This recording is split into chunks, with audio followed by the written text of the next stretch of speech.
Hello there. Welcome all to the channel. Here are some things that I wish I knew before playing Stalcraft, and here are tips and tricks for new players. Side quest and the storyline. The main story was good and easy to follow along with, and the quest items are great as well, with helping you gather barter materials for the next area. Side quests give guns and armor that are good until you make your own. Most side quest guns are pre-modified and can't be upgraded further, so you will need to make your own to be able to upgrade and modify them. Armor from quests also can't be upgraded further. Side quests are good for completion's sake, or money and just a nice break from simply grinding the same materials over and over, and some of the quests give some great rewards like an instant +9 to any piece of gear. There is a fellow YouTuber called Maximum Aggro, and he has made step-by-step guides for all the quests in the game for both sides.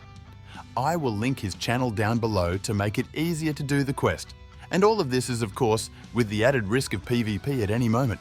To start off with, let's talk about guns and armor and how to obtain them. New armor and weapons are obtained by farming different materials in the different zones from the swamps to the Red Forest. The main thing to keep in mind is that in each zone there is 2 different types of materials that is obtained by killing mutants' dens, and you can find more info on these mutants in your PDA.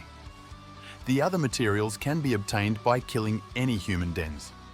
There are also certain materials that can be obtained by other means, such as using a metal detector to find stashes and a long-range scanner for signals. These both contain a large number of goodies that can be sold to a fence for a decent amount, but this depends on the level of the base you are in. Late game setup to help with N-tier armor. I would recommend that you pick one combat suit, mainly the Centurion, one combo suit, mainly AH suit, and the Science suit. As all 3 have specific uses in the open world, such as the Science suit can go to the deadliest places like the thermal zones, psi and radiation zones, and biozones. The combo suits are a mix between both combat and Science suits.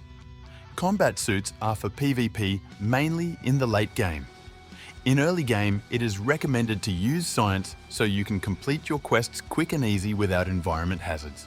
Now let's talk about how the fences, also known as traders, and how auction system work. So, in all the safe zones on the map have the same fences from the swamps to the Red Forest, with the exception of the clan bases at the top of the map. In the Red Forest, clans fight each other to have access to these bases, and the winning clan's corresponding faction will also have access to these bases as well to buy ammo and other goodies. The faction bases in the Army Warehouse and the Path of Fools also have a clan trader that you get access to once you join a clan. This fence is used to sell items to level up your clan you have joined or the clan that you make. Now let's talk about the main traders you will be using all the time, such as the armor and weapons trader. This guy is the person you take all those hard-earned barter materials you collected from dens and stashes you have earned on the way. These are then used to barter for bedded gear and attachments as well as backpacks and guns. There are some items that you don't need to make, such as the metal detector and long-range scanner, as you get them early on from the main quest line, and the quest teaches you how to use them and recharge them. To make the other scanner that is available for use in game, you first need to use the long-range scanner to farm trackers, then trade them and the candle you got from the quest for the new one. Artifact hunting and signal hunting should get a lot easier to do after crafting the new scanner. Now let's move on to the auction system and how to unlock it. First, you need to level up the current safe zone you are at. By completing dens, this will give you experience points towards your base. Once you have reached a certain level, the auction house will open up. You can check this by bringing up your map while in a safe zone and clicking the house icon on the map. Now that you have your base leveled up, you can now start buying and selling items. You can sell any item that is not bound to you, and you can see this if you hover over the item, and it will tell you if it's bound by the lock symbol under the name. Once you buy something, you will then need to go to the mailman and collect your item. To do this, simply walk up to the guy with the letter symbol on the map and go into your PDA by pressing P. Then click on Mail tab that's on the bottom of your PDA and you can collect your item from there. Note, there is no time limit on how long something sits in your mailbox. Let's talk starter artifact builds and how to negate negative effects from artifacts, and how containers work. Now on to some builds to help out you newer players.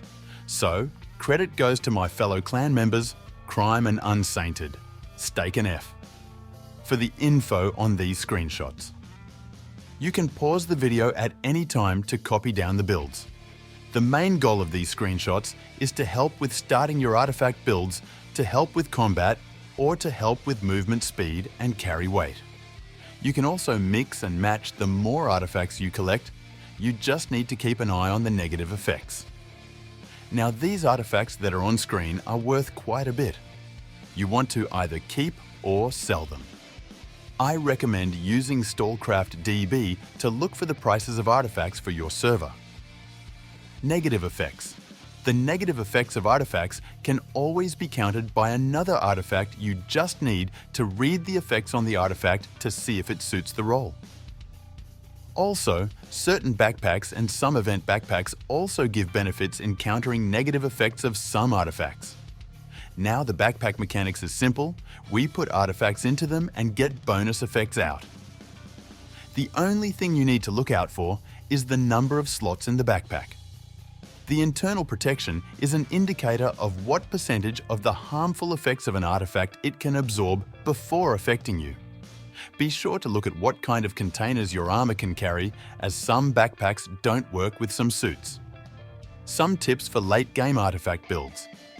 As you get near end game in the north and backwater, you'll want to find some artifacts to stick with and upgrade using fission and overcharging.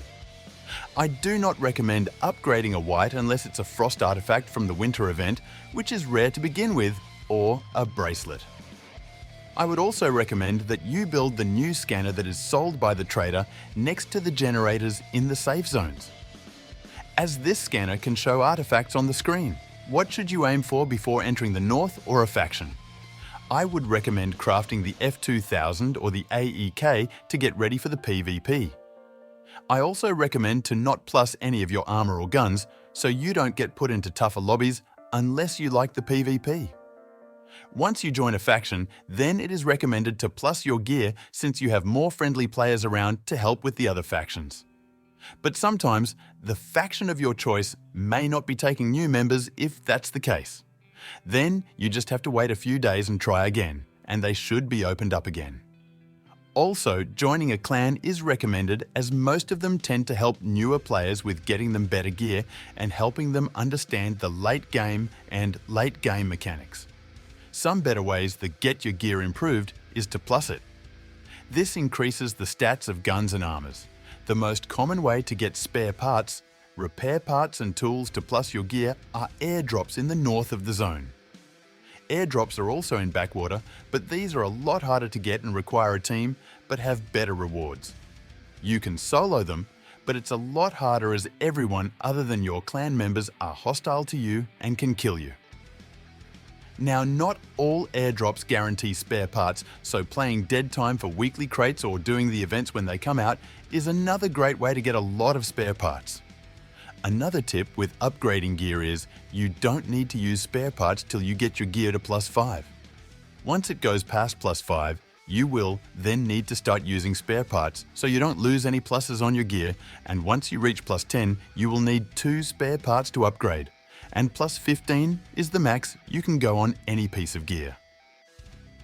One other thing about upgrading armor and guns is that when you upgrade them to the next level, for example, the F2000 to the F2000 Tactical, you will always keep the plus you had on the piece of gear, and it will be applied to your new gear.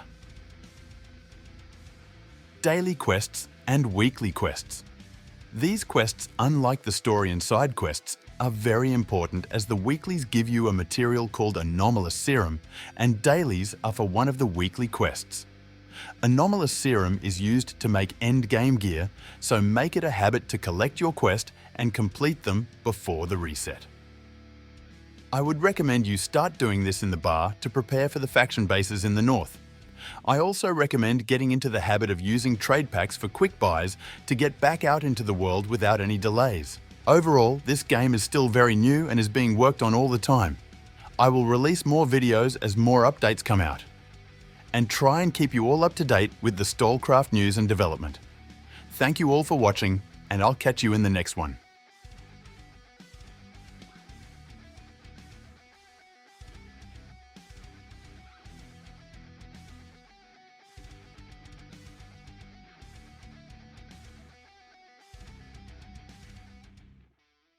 Bold one.